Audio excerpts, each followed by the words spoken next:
کرنے کے بعد اللہ تعالیٰ نے اسی صورت کے اندر ایک آیت ہے فَبِأَيِّ آلَاءِ رَبِّكُمَا تُكَذِّبَانِ، اس کی آیت نمبر 16 میں پہلی دفعہ یہ آیت آتی ہے۔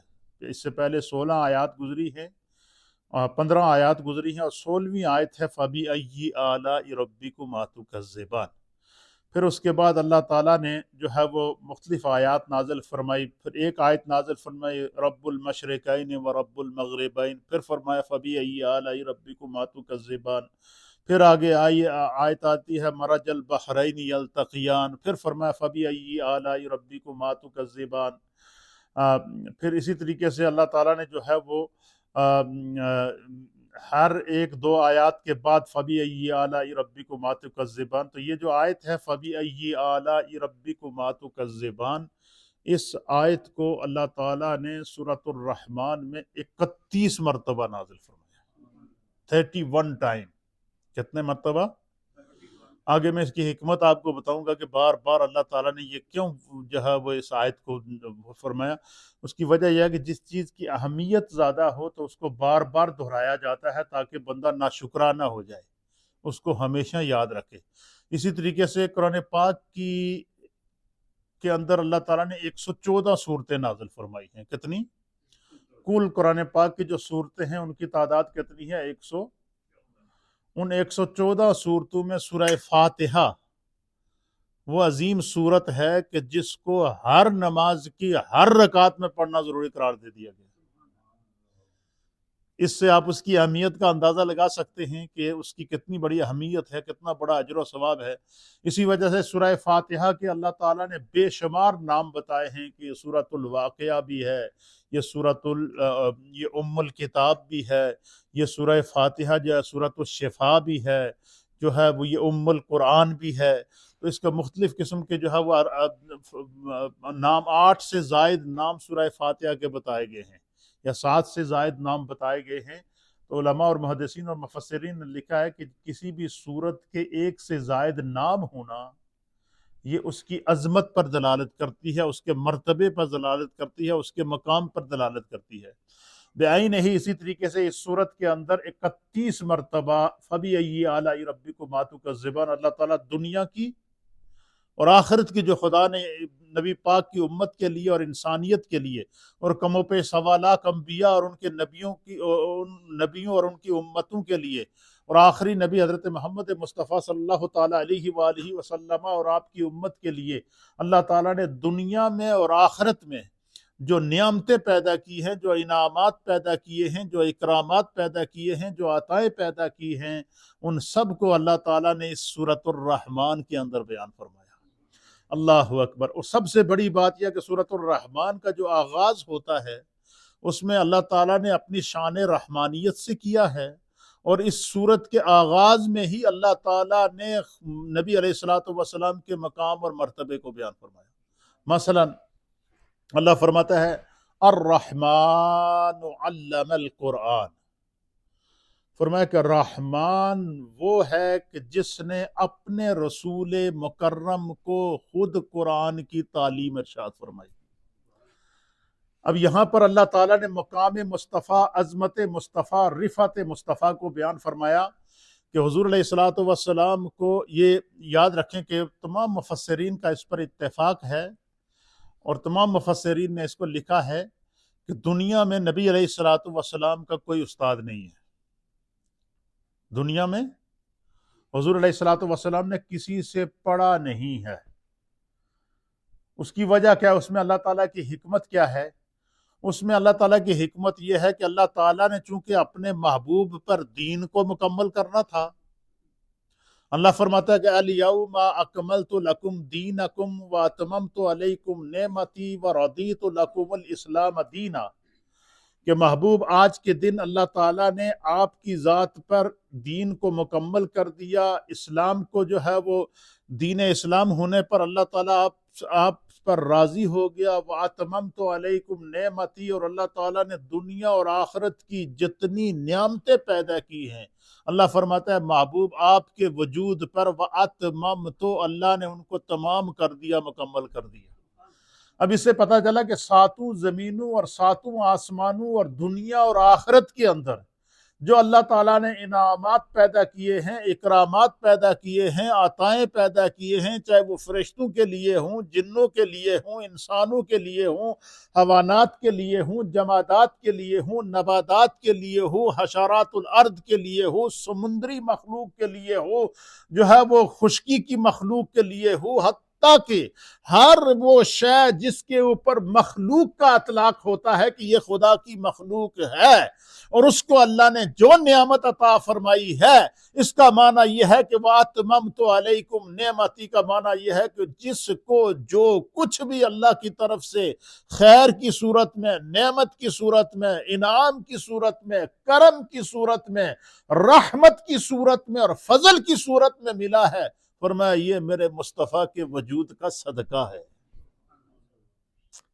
یہ حضور کے وجود کا صدقہ ہے۔ یہی وجہ ہے کہ ایک حدیث کے اندر اللہ کے حبیب علیہ الصلوۃ والسلام نے فرمایا، حضور فرماتے ہیں کہ جو ہے وہ لولا کہ میرے رب نے مجھ سے فرمایا، حدیث قدسی ہے، حضور فرماتے ہیں کہ میرے رب نے مجھ سے فرمایا کہ لولا کلم خلقت الجن والانس، اے محبوب اگر تانوں دنیا وچ بھیجنا مقصود نہ ہوندا، تانوں پیدا کرنا دنیا وچ مقصود نہ ہوتا، آپ کے وجود کی نعمت اگر کائنات کو دکھانا مقصود نہ ہوتا، تو اللہ فرماتا ہے کہ میں جنوں اور انسانوں کو پیدا ہی نہ کرتا۔ پتہ چلا کہ یہ جنوں اور انسانوں کو جو پیدا کیا گیا ہے، یہ صدقہ ہے جناب نبی علیہ الصلوۃ والسلام کا۔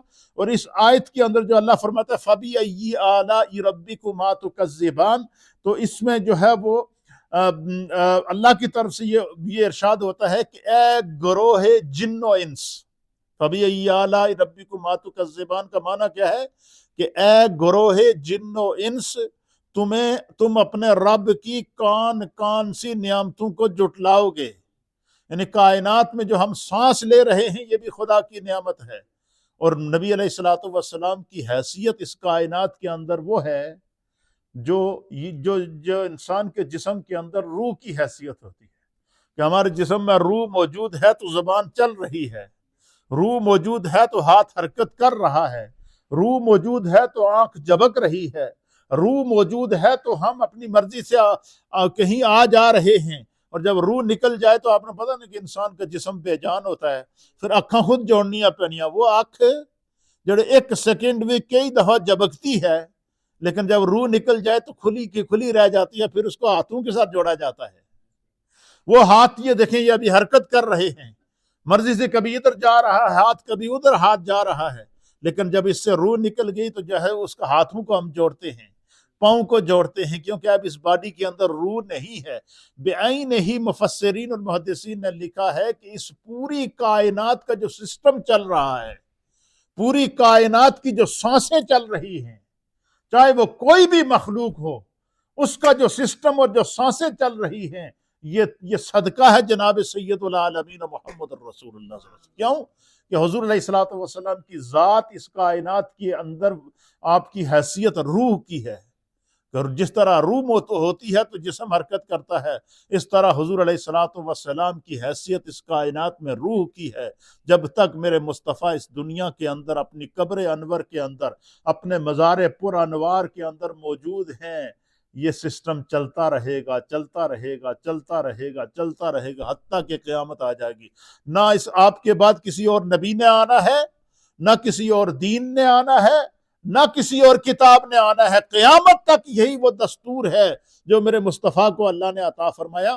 تو اللہ تعالیٰ نے جو اس میں حکمت کیا اللہ تعالیٰ نے کہ اللہ تعالیٰ نے کہ دنیا میں کوئی استاد نبی علیہ الصلوۃ والسلام کا نہیں ہے۔ کیوں نہیں ہے؟ اس کی وجہ یہ ہے کہ اللہ تعالیٰ نے تمام نعمتیں وجود مصطفیٰ پر مکمل کر دی، تمام مرتبے وجود مصطفیٰ پر مکمل کر دیے، تمام عروج وجود مصطفیٰ پر مکمل کر دیے، تمام عظمتیں اور تمام رفعتیں خود فرما دیا وَرَفَعْنَا لَكَ ذِكْرَكَ۔ میرے محبوب کی ذکر کی بلندی کا اگر تم اندازہ لگانا چاہو تو نہ تمہارے پاس کوئی علم ہے کہ تم اس کو بیان کر سکو، نہ تمہارے پاس اتنی فکر ہے کہ اس کا احاطہ کر سکو، بس اتنا کہہ دو کہ وَرَفَعْنَا لَكَ ذِكْرَكَ، کہ میرے رب نے اپنی شان دے مطابق اپنے محبوب کا ذکر بلند کیا۔ یہ ہے مقام مصطفیٰ۔ تو یہاں کیا کہ اگر حضور علیہ الصلوۃ والسلام دنیا میں آپ کسی سے تعلیم حاصل کرتے، پڑھتے، تو ممکن تھا کہ کسی کے ذہن میں آتا کہ بھئی بہت بڑے نبی ہیں، آخری نبی ہیں، اس میں کوئی شک نہیں ہے، ان کے اخلاق کردار سب اچھے ہیں، لیکن ان کو پڑھانے والا تو فلانا شخص ہے نا۔ یہ بات آتی ہے نہیں کہ کوئی کسی کی بات پسند آئی تو یار اس بندے تو پڑھانے والا کوئی بڑا چنگا ہے، اس تو استاد کوئی بڑا چنگا ہے۔ تو اب حضور علیہ الصلوۃ والسلام کا جو وجود ہے وہ کائنات کو برکتیں اور عظمتیں دینے کے لیے آیا ہے۔ نبی کا وجود کسی سے برکتیں، عظمتیں، رفعتیں لینے کے لیے نہیں آیا ہے۔ اس لیے اللہ تعالیٰ کی یہ قدرت کے اندر، اس کی حکمت میں یہ شامل تھا کہ جس نبی پر میں نے دین مکمل کرنا ہے اس کو علم بھی میں خود عطا فرماؤں گا، تاکہ اس نبی پر اگر کوئی اعتراض کرے گا تو وہ نبی پر اعتراض نہیں ہوگا، خدا پر اعتراض ہوگا۔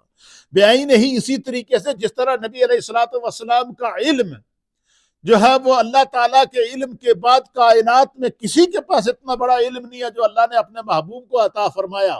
اسی طریقے سے جب اپنے محبوب کو اللہ نے معراج کرائی تو عقل حیران تھی کہ بھئی ساعات کا تھوڑا سا حصہ، مسجد حرام سے مسجد اقصیٰ تک جانا، پھر ساتوں آسمانوں سے اوپر جانا، پھر سدرہ سے بھی اوپر چلے جانا، پھر لامکان سے بھی آگے چلے جانا، قرب خاص میں جا کر اپنے رب سے ملاقات اور دیدار کرنے کے بعد پھر واپس کائنات کے اندر آ جانا، یہ ایک انسان کے لیے کیسے ممکن ہے؟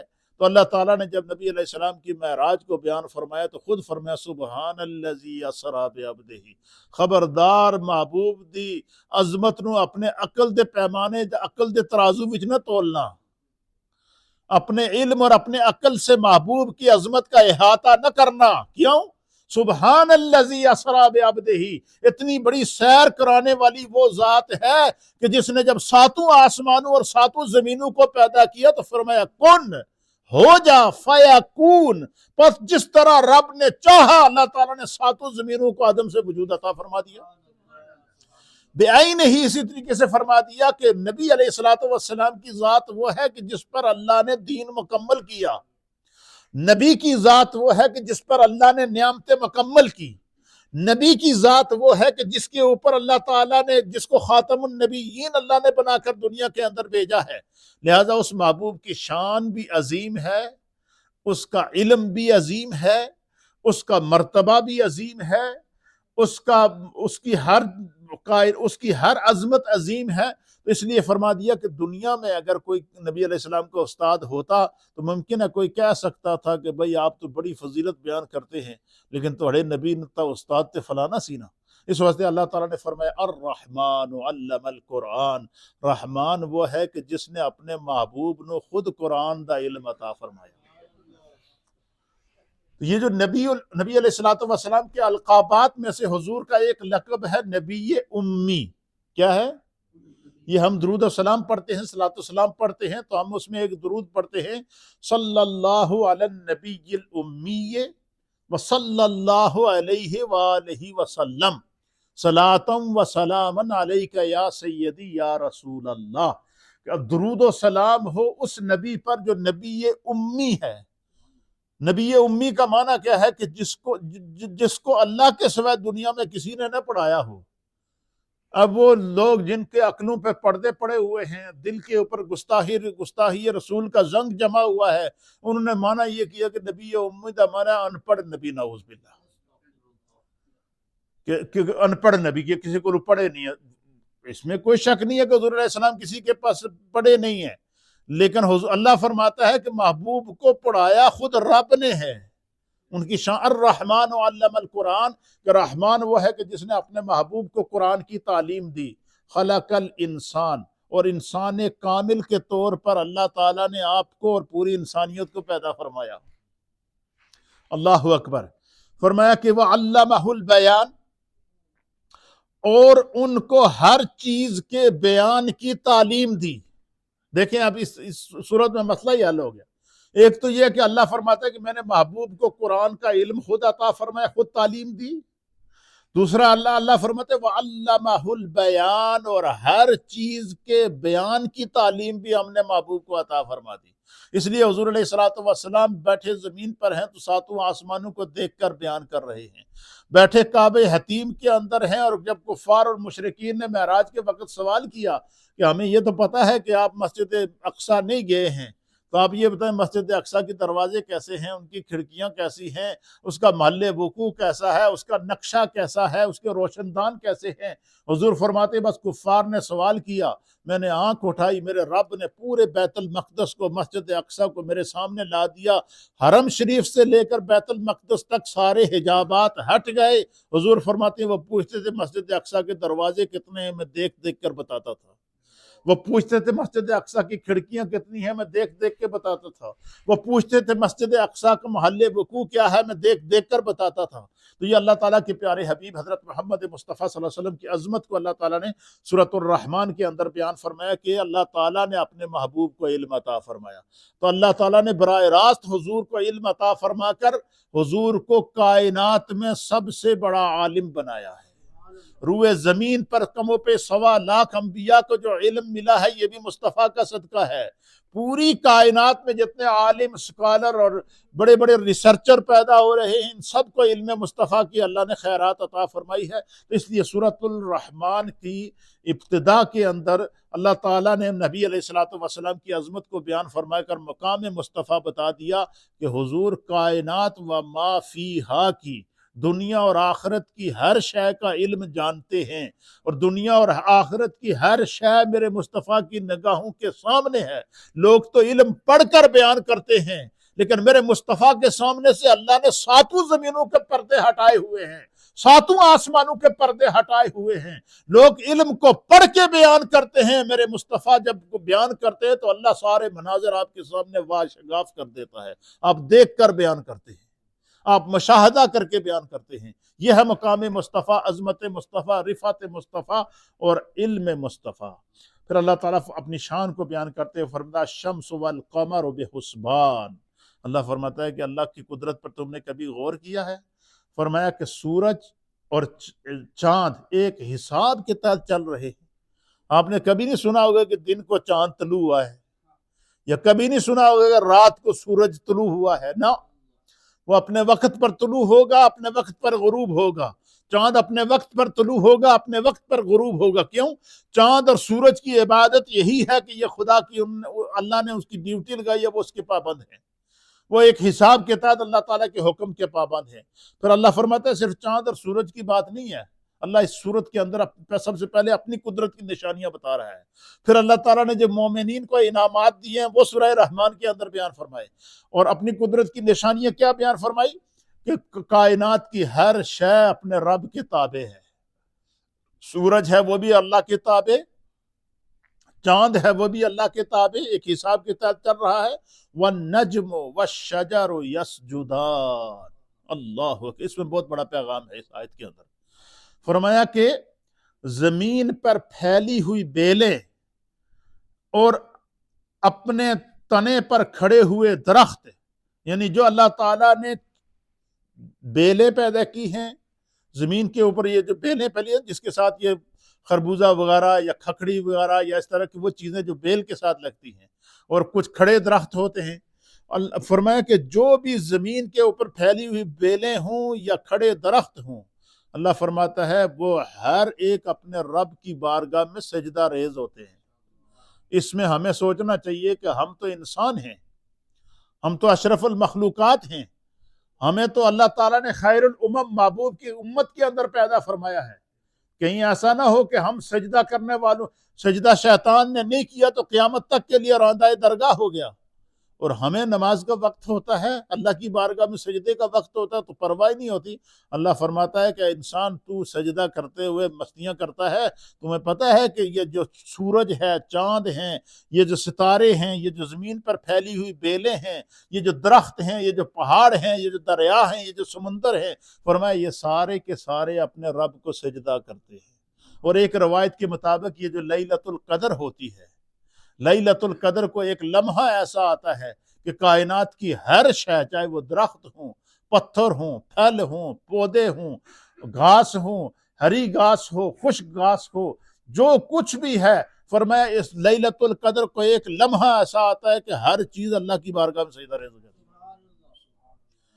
اس لیے کہیں ایسا نہ ہو کہ پتھر سجدہ کرنے والوں میں ہوں، درخت سجدہ کرنے والوں میں ہوں، اور ہمیں دھتکار دیا جائے کہ تمہارے سامنے اللہ تعالیٰ جو ہے وہ 5 وقت کی اذان اور نماز کے لیے تمہیں پکارا جاتا تھا تو سو رہا تھا۔ اللہ تعالیٰ ہمیں جو ہے وہ اس کی جو ہے وہ توفیق عطا فرمائے دین کی سمجھ کی۔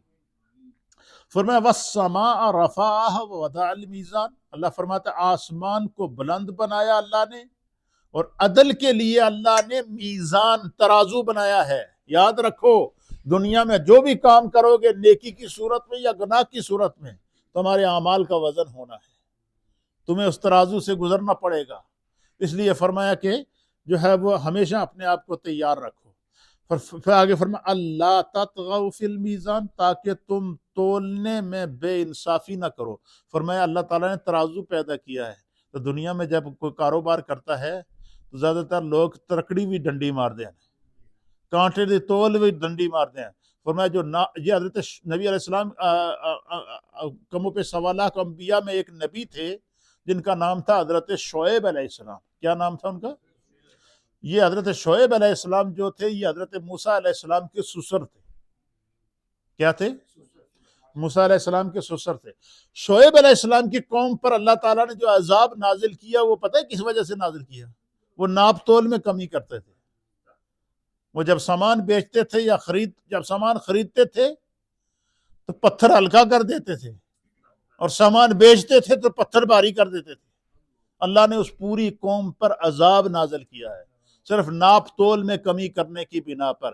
تو یہ جتنے بھی ہمارے کاروباری حضرات ہیں جو مختلف مارکیٹوں کے اندر یا پوری دنیا میں اپنا کاروبار کرتے ہیں، ان کے لیے یہ پیغام ہے، قرآنک پیغام ہے کہ اللہ تعالیٰ فرماتا ہے کہ اللہ تطغوا فی المیزان، کہ اللہ تعالیٰ نے ترازو اللہ نے پیدا کیا ہے، انصاف کرنا تمہارا کام ہے، ورنہ کہیں ایسا نہ ہو کہ یہی ترازو ہو اور یہ تمہیں گناہوں کے پلڑے میں اتنا نیچے لے جائے کہ بندے کو اسفل السافلین کے اندر جا کے جگہ ملے۔ تو اللہ تعالیٰ ہمیں ایسی بری جو ہے وہ زندگی سے محفوظ فرمائے۔ یہ میں نے تھوڑا سا اس کا ترجمہ بیان کر دیا تعارف کے طور پر۔ اب میں سورۃ الرحمن کا مختصر سا تعارف آپ کی خدمت میں پیش کر دیتا ہوں۔ سورۃ الرحمن کی جہاں اور شان ہے وہاں ایک شان یہ ہے کہ سورۃ الرحمن کی ایک اور بڑی مزیدار شان ہے، اور وہ شان یہ ہے کہ نبی علیہ الصلوۃ والسلام کے ایک صحابی تھے جن کا نام تھا حضرت عبداللہ بن مسعود رضی اللہ تعالیٰ عنہ۔ یہ نبی پاک کی بارگاہ کے مفسر ہیں، قرآن کے عالم ہیں اور قرآن کے حافظ ہیں اور قرآن کے قاری ہیں۔ اچھا، یہ قرآن بڑا پیارا پڑھا کرتے تھے۔ حضرت عبداللہ بن مسعود جب قرآن پڑھتے تھے نا تو لوگ جھوم جایا کرتے تھے۔ اکثر و بیشتر نبی علیہ الصلوۃ والسلام ان کو بٹھا کر ان سے کہتے تھے کہ عبداللہ بن مسعود کو تلاوت کرو، وہ تلاوت کرتے تو حضور سنا کرتے تھے۔ اسی طریقے سے حضور علیہ الصلوۃ والسلام کے ایک صحابی تھے جن کا نام تھا حضرت ابی ابن کعب رضی اللہ تعالیٰ عنہ۔ تو نبی علیہ الصلوۃ والسلام نے ان کو حکم دیا کہ ان اللہ امرنی ان یقرأ علیک القرآن، اے ابی ابن کعب اللہ تعالیٰ نے مینوں حکم دیتا کہ آج میں تانوں قرآن سناواں اور تو سنے۔ اب حدیث کے الفاظ کتنی بڑی قسمت ہے۔ حضرت ابی ابن کعب کو نبی علیہ السلام نے کیا فرمایا؟ ان اللہ امرنی، اللہ تعالیٰ نے مجھے ایک حکم دیا ہے کہ میں تمہیں قرآن سناؤں۔ تو انہوں نے عرض کیا یا رسول اللہ، میری اتنی قسمت کہ اللہ نے، حدیث کے الفاظ ہیں کہ انہوں نے عرض کیا کہ یا رسول اللہ اللہ سمانی یا رسول اللہ، یا رسول اللہ کیا اللہ تعالیٰ نے میرا نام لیا ہے کہ میں تھوڑے کو قرآن سنا؟ حضور نے فرمایا نعم، اللہ نے نام لیا ہے۔ کیوں؟ اس کی وجہ کہ اللہ نے ان کا نام کیوں لیا؟ اس کا مطلب ہے کہ جو بندہ دل سے قرآن سے محبت کرتا ہے خدا بھی اس سے محبت کرتا ہے۔ حضرت عبداللہ ابی ابن کعب کہتے ہیں کہ پھر میں نبی علیہ السلام کے سامنے دو زانو ہو کر بیٹھ گیا، میری آنکھوں سے آنسو چلنا شروع ہو گئے، اور حضور علیہ الصلوۃ والسلام قرآن پڑھ رہے تھے اور میں سن رہا تھا۔ حضور پڑھ رہے تھے لم یکن الذین کفروا من اہل الکتاب والمشرکین منفکین حتی تأتیہم البینہ۔ سورہ بینہ حضور نے تلاوت کی اور آپ فرماتے ہیں میں نے سنی ہے۔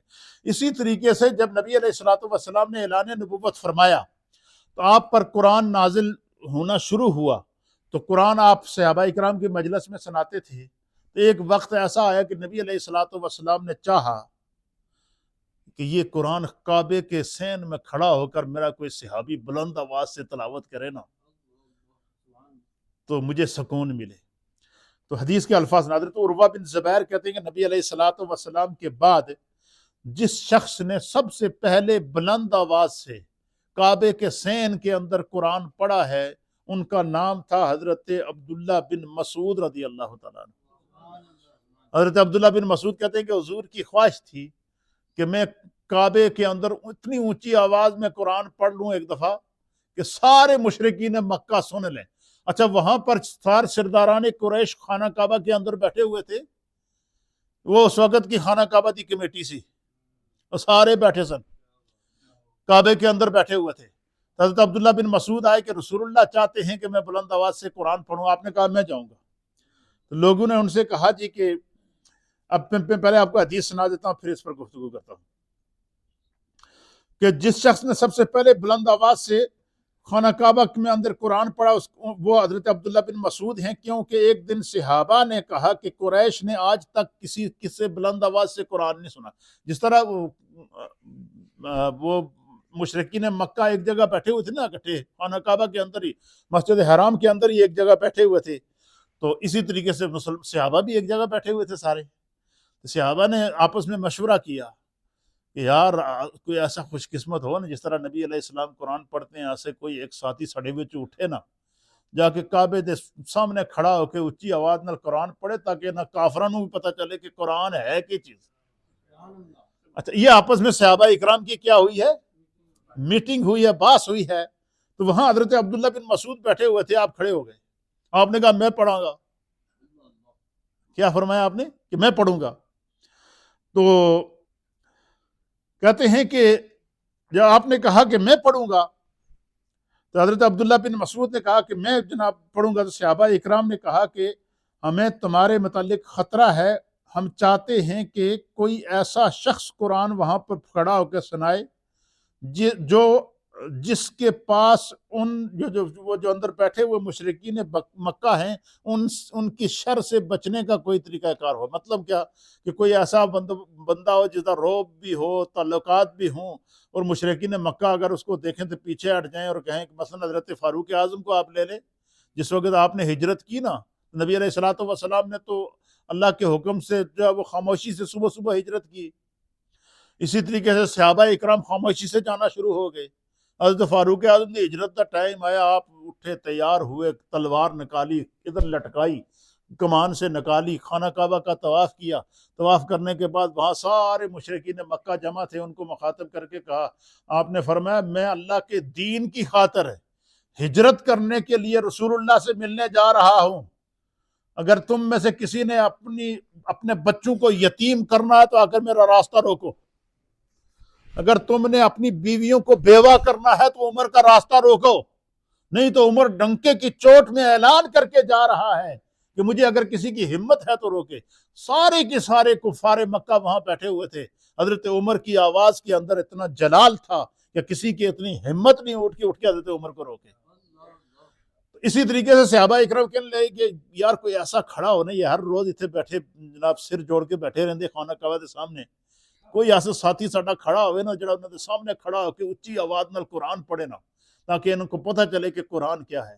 حضرت عبداللہ بن مسعود کھڑے ہو گئے تو انہوں نے ان سے کہا صحابہ نے کہ یار مسئلہ یہ ہے کہ کہیں ایسا نہ ہو کہ یہ آپ پر حملہ کر دیں, اور کوئی ایسا شخص ہو نا جس کا تھوڑا روب بھی ان پہ چلتا ہو تاکہ وہ اس کو کچھ کہہ نہ سکے. انہوں نے کہا جی جو بھی ہو, اللہ کی دین کی خاطر کرنا ہے نا, میں نے قرآن سنانا ہے, جو کچھ بھی ہے دیکھا جائے گا. حضرت عبداللہ بن مسعود اٹھے, آپ جا کر سین کعبہ میں کھڑے ہوئے, خانہ کعبہ کے سامنے کفار مکہ, مشرکین مکہ, سرداران قریش سارے بیٹھے ہوئے تھے خانہ کعبہ کے سین کے اندر. آپ وہاں کھڑے ہوئے اور آپ نے بڑی پیاری آواز تھی, خوش اعلان آواز تھی, آپ نے سب سے پہلے خانہ کعبہ میں نبی پاک کے صحابہ میں حضرت عبداللہ بن مسعود وہ پہلے صحابی ہیں جنہوں نے بلند آواز سے قرآن پڑھا, اور قرآن بھی کیا پڑھا, سورۃ الرحمن پڑھی ہے. آپ کھڑے ہو گئے, وہاں پر شروع کر دیا, بسم اللہ الرحمن الرحیم, الرحمن علم القرآن خلق الانسان. وہ قرآن پڑھنا شروع کر دیا اور خانہ کعبہ میں کھڑے ہیں تمام مشرکین مکہ، ان کے اندر کھلبلی مچ گئی، زلزلہ بپا ہو گیا، انہوں نے ان کے اوپر حملہ کر دیا اور ان کو مارا پیٹا حتیٰ کہ ان کا چہرہ مبارک زخمی ہو گیا، زخمی ہونے کے بعد ان کا منہ سوج گیا، لیکن قرآن پڑھتے رہے۔ تو یہ سورۃ الرحمن کی تفسیر کے اندر مفسرین نے لکھا کہ سورۃ الرحمن کو یہ اعزاز بھی حاصل ہے کہ خانہ کعبہ میں سب سے پہلے جو بلند آواز سے قرآن پڑھا گیا وہ حضرت عبداللہ بن مسعود نے پڑھا اور انہوں نے سورۃ الرحمن کی تلاوت کی تھی۔ حضور علیہ الصلوۃ والسلام نے فرمایا کہ ہر چیز کی اللہ نے کوئی نہ کوئی دلہن پیدا کی ہے۔ کیا پیدا کی ہے؟ دولہے کو جب دلہن ملتی ہے تو کتنا خوش ہوتا ہے، پتہ ہے نا آپ کو؟ کیوں؟ کہ گھر کے اندر ایک نئی زندگی کا آغاز ہو رہا ہے۔ حضور نے فرمایا کہ ہر شے کی اللہ نے کوئی نہ کوئی دلہن پیدا کی ہے۔ حضور نے فرمایا قرآن کی دلہن سورۃ الرحمن ہے۔ کیوں؟ کہ اللہ تعالیٰ نے اس نے دنیا اور آخرت کی نعمتوں کو بیان فرمایا، انعامات کو بیان فرمایا ہے، اکرامات کو بیان فرمایا ہے۔ حضرت سورۃ الرحمن کے اندر جو ہے وہ دیگر مکی صورتوں کی طرح رحمان کی آیات بھی چھوٹی چھوٹی ہیں، لیکن ان کی تاثیر بہت قوی ہے، وہ روح میں اتر جانے والی تاثیر ہے سورۃ الرحمن کی، اور بہت قوی تاثیر ہے اس کی۔ اس میں اللہ تعالیٰ کی توحید اور اس کی قدرت پر دلائل اللہ نے پہلے فرمائے ہیں، جس طرح کہ میں نے آپ کے سامنے بیان کیا کہ اللہ تعالیٰ نے پہلے اپنی شان رحمانیت کو بیان فرمایا، پھر اللہ تعالیٰ نے فرمایا کہ رحمان وہ ہے کہ جس نے اپنے محبوب کو قرآن کا علم عطا فرمایا، پھر اللہ تعالیٰ نے آگے فرمایا کہ یہ جو سورج اور چاند اللہ نے پیدا کیے ہیں یہ بھی اس کے حکم کے تابع ہیں، اسی طریقے سے چاند اور سورج اللہ نے پیدا کیے ہیں، یہ اس کے حکم کے تابع ہیں، نجم اور اشجار اللہ نے پیدا کیے ہیں، یہ اس کے حکم کے تابع ہیں اور اس کی عبادت کرتے ہیں اور اس کو سجدہ کرتے ہیں۔ سب سے پہلے اللہ تعالیٰ نے اپنی توحید سے استدلال کیا، وہ کفار جو وجود باری تعالیٰ کا انکار کرتے تھے تاکہ ان کو پتہ چل سکے کہ عقیدہ توحید کیا ہے، کہ اللہ کی ذات موجود ہے، وہ خالق ہے اور وہ خالق کائنات ہے۔ تو اللہ تعالیٰ نے اپنی توحید اور اس کی قدرت پر دلائل اللہ تعالیٰ نے بیان کیے۔ سورۃ الرحمن کے اندر اللہ تعالیٰ نے نبوت اور وحی الہی پر دلائل پیش کی فرمائے ہیں۔ سورۃ الرحمن میں اللہ تعالیٰ نے قیامت کی ہولناکیوں کا ذکر فرمایا ہے، اور سورۃ الرحمن کے اندر اللہ تعالیٰ نے جنت اور دوزخ دونوں کے مناظر بیان کیے ہیں، جنت کی نعمتوں کو بیان کیا اور دوزخ کے عذاب کو بیان فرمایا ہے۔ اس سورت کے شروع میں اللہ تعالیٰ نے اپنی عظیم نعمتوں کا ذکر فرمایا کہ اللہ تعالیٰ نے قرآن نازل فرمایا اور نبی علیہ الصلوۃ والسلام کو خود قرآن کی تعلیم دی ہے۔ اللہ تعالیٰ نے قرآن سورۃ الرحمن کے اندر بیان فرمایا کہ محبوب کا مقام یہ ہے کہ اللہ نے خود ان کو قرآن کی تعلیم دی ہے، اور قرآن نازل کرنے والی ذات بھی اللہ کی ذات ہے اور محبوب کو پڑھانے والی ذات بھی اللہ کی ذات ہے، اور فرمایا کہ آپ کو دنیا اور آخرت کی تمام چیزوں کی تعلیم اللہ نے عطا فرمائی ہے، یعنی حضور کو اللہ نے کائنات و ما فیہا کی ہر شے کا علم عطا فرمایا تھا۔ اللہ فرماتا ہے کہ جو پوری دنیا کو اللہ نے علم دیا نا، اللہ پوری دنیا کے جو علوم ہیں، جس کو جو علم ملا ہے، اللہ فرماتا ہے وَمَا أُوتِيتُم مِّنَ الْعِلْمِ إِلَّا قَلِيلًا، کہ پوری دنیا کے عالموں کے علم کو اگر جمع کر دیا جائے تو اللہ فرماتا ہے اللہ کے نزدیک وہ بہت تھوڑا ہے، لیکن جب نبی علیہ الصلوۃ والسلام کے علم کی باری آئی تو اللہ پاک فرماتا ہے وَعَلَّمَكَ مَا لَمْ تَكُنْ تَعْلَمْ وَكَانَ فَضْلُ اللَّهِ عَلَيْكَ عَظِيمًا، کیا محبوب آپ کے رب نے آپ کو کائنات و ما فیہا کی ہر شے کا علم عطا فرما دیا جو کہ آپ پہلے نہیں جانتے تھے۔ اللہ تعالیٰ نے آپ کو ہر چیز کا علم عطا فرما دیا۔ پھر اسی طریقے سے سورۃ الرحمن کے اندر اللہ تعالیٰ نے دنیا اور آخرت کی تمام چیزوں کی تعلیم اللہ نے محبوب کو عطا فرمائی، اس کو بیان فرمائی۔ انسان کو یہ نعمت عطا فرمائی ہے کہ وہ بیان کے ذریعے معافی ضمیر کا اظہار کرے۔ اللہ فرماتا ہے وَعَلَّمَهُ الْبَيَانَ، کہ محبوب کو بیان کا علم بھی اللہ نے عطا فرمایا، اور حضور بیان جب فرماتے تھے تو کیا کرتے تھے؟ دلوں میں اتر جاتا تھا، روحوں میں اتر جاتا تھا، سمندر کی مچھلیاں بھی سنتی تھی، آسمان کے پرندے بھی سنتے تھے، زمین کے ذرے بھی سنتے تھے، اور پہاڑ بھی آپ کو پہچانتے اور سنتے اور آپ پر درود بھیجا کرتے تھے۔ یہ تھا مقام مصطفیٰ، عظمت مصطفیٰ۔ اللہ تعالیٰ نے سورۃ الرحمن میں اس طرف اشارہ فرمایا ہے۔ سورۃ الرحمن میں اللہ تعالیٰ نے بیان کیا ہے کہ سورج، چاند، زمین پر اگی ہوئی بیلوں اور درختوں کو اللہ تعالیٰ نے پیدا کیا، باغات میں پھلوں اور کھیتیوں میں فصلوں کو اللہ تعالیٰ نے پیدا کیا، انسان کبھی تم نے اس پر غور کیا؟ یہ سب کچھ بیان کرنے کے بعد پھر اللہ فرماتے فَبِأَيِّ آلَاءِ رَبِّكُمَا تُكَذِّبَانِ، تم اپنے رب کی کون سی نعمت کو جھٹلاؤ گے؟ پھر اسی طریقے سے اللہ تعالیٰ فرماتا ہے کہ تو اے انسان تو نے کبھی غور کیا مَرَجَ الْبَحْرَيْنِ يَلْتَقِيَانِ، اللہ وہ ہے کہ جس نے ایک ہی جگہ دو سمندر پیدا کیے ہیں، ایک میٹھے پانی کا سمندر ہے تو ایک کڑوے پانی کا سمندر ہے، ان کے بیچ میں ایک دیوار ہے، وہ دیوار بھی پانی کی ہے۔ کبھی آپ نے اللہ فرماتا ہے کہ انسان کبھی تم نے غور کیا کہ یہ رب کیسے کائنات کو نظام، اسی لیے شاید کسی صاحب دل نے کہا تھا نا کہ کوئی تو ہے جو نظام ہستی چلا رہا ہے، وہی خدا ہے، وہی خدا ہے، وہی خدا ہے۔ تو اللہ تعالیٰ نے فرمایا کہ اللہ کی ذات وہ ہے کہ جس نے شیریں میٹھے اور کھاری سمندر پیدا کیے، اور اس میں جو ہے وہ موتیوں اور مرجان کو نکالا۔ اللہ تعالیٰ فرماتے دیکھو کہ سمندر کی گہرائی کتنی ہے، اس میں میٹھے پانی کا بھی سمندر ہے اور کھارے پانی کا بھی سمندر ہے، اور اسی سمندر کے اندر سے اللہ تعالیٰ نے موتی پیدا کیے ہیں، اور وہ موتی جو سب سے مہنگے ہوتے ہیں۔ فرمایا کبھی اس پر غور کیا آپ نے؟ فرمایا اس پر جب تم غور کرو کہ تم کبھی اپنے رب کی نافرمانی نہ کرو۔ اللہ اکبر کبیرہ، سبحان اللہ بکرۃ واسیلہ۔ فرمایا کہ جیسے زمین سے دانوں اور فصلوں سے پھولوں اور پھلوں کو اللہ تعالیٰ نے نکالا، فَبِأَيِّ آلَاءِ رَبِّكُمَا تُكَذِّبَانِ، تم اپنے رب کی کون سی نعمتوں کو جھٹلاؤ گے؟ اور کبھی تم نے اس پر غور کیا کہ اللہ تعالیٰ نے ایک ہی باغ کے اندر اگر 50 قسم کے پھل لگائے ہیں تو ہر پھل کا ذائقہ الگ ہے۔ پھر یہ بھی بتایا کہ انسان یہ تم نے کبھی غور کیا کہ اللہ نے تجھے یہ جو زبان عطا فرمائی ہے، دیکھیں ہماری یہ جو زبان ہے اس پہ میٹھا بھی محسوس ہوتا ہے، کڑوا بھی محسوس ہوتا ہے، کھٹا بھی محسوس ہوتا ہے، میٹھا بھی محسوس ہوتا ہے، ہر قسم کے ذائقے کی حص اللہ نے اس زبان کے اندر رکھی ہے یا نہیں رکھی ہے؟ فرمایا کہ جس نے ہر قسم ایک زبان کے اندر ہر ذائقے کو پرکھنے کی جس نے حص رکھی ہے، اس رب کی شان اور عظمت کو کون اندازہ لگا سکتا ہے؟ تم پھر بھی وجود باری تعالیٰ کا انکار کرتے ہو، تم پھر بھی اللہ تعالیٰ کی نعمتوں کو جھٹلا رہے ہو۔ اور پھر دوسرے مقام پر قرآن میں فرما دیا وَإِن تُعُدُّوا نِعْمَةَ اللَّهِ لَا تُحْصُوهَا، اے انسان اللہ نے تجھے اپنے وجود کے اندر جو نعمتیں عطا فرمائی ہیں، تم اگر ان کو شمار کرنا چاہو تو نہیں کر سکتے۔ اللہ نے دیکھنے کے لیے آنکھ دی ہے، یہ صرف یہ گردن سے اوپر یہ جو سر کا چھوٹا سا حصہ ہے، ادھر سماعت کا آلہ ہے، ادھر دیکھنے کے کیمرے ہیں، ادھر سونگھنے کی صلاحیت ہے، ادھر بولنے کی صلاحیت ہے۔ یہ چھوٹے سے ایریے کے اندر اللہ تعالیٰ نے کتنی نعمتیں پیدا کی ہیں۔ اس لیے فرمایا فَبِأَيِّ آلَاءِ رَبِّكُمَا تُكَذِّبَانِ، تم اپنے رب کی کون سی نعمتوں کو جھٹلاؤ گے؟ پھر فرمایا کہ سورۃ الرحمن کے اندر فرمایا کہ ایک دن یہ سارا جہان درم برم ہو جائے گا۔ اے انسان جو تو دنیا کے اندر اتنا کھو چکا ہے کہ اپنے رب کو بھول چکا ہے، یہ سب کچھ فنا ہو جائے گا۔